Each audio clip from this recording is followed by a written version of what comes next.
Jeunesse, réveillez-vous avant que le temps ne vous enterre vivant. La vie n'attend personne. Le temps est silencieux, mais il détruit les paresseux sans faire de bruit. Aujourd'hui, beaucoup de jeunes veulent les résultats des riches, mais refusent les habitudes des riches.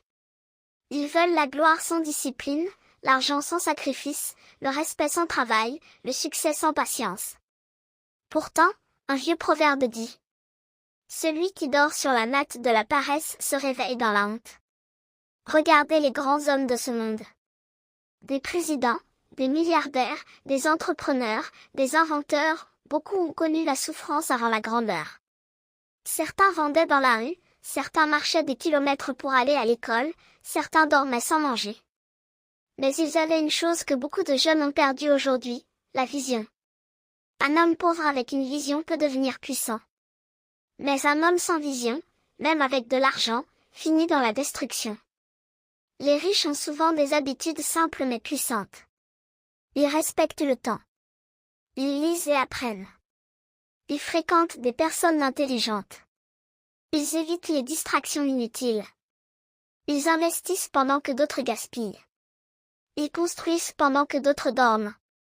Pendant que certains jeunes réfléchissent à leur avenir, d'autres réfléchissent seulement à impressionner les gens sur Internet. Ils achètent le luxe avec un ventre vide. Ils cherchent l'apparence avant la stabilité. Ils veulent paraître riches au lieu de devenir riches. Et un autre proverbe dit: le mouton qui danse au milieu des hyènes finit toujours dans le sang. Écoutez cette petite histoire. Un jeune homme passait ses journées dans les bars, les paris et les plaisirs inutiles.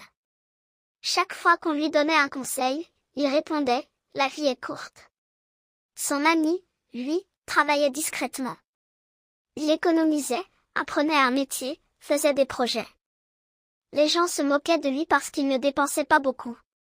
10 ans plus tard, le premier demandait de l'aide partout.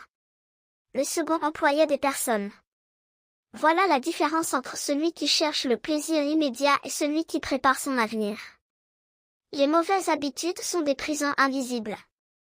La jalousie, la paresse, l'alcool excessif, les mauvaises fréquentations, la dépendance aux distractions, la haine du succès des autres. Beaucoup de personnes se sont détruites elles-mêmes à cause de leur propre comportement. Certains ont trahi leurs amis fidèles pour l'argent. D'autres ont méprisé leurs parents après avoir gagné un peu d'argent. D'autres encore ont choisi le chemin facile de l'escroquerie et ont fini dans la honte. Car la vie possède une loi terrible. Le mal que l'homme prépare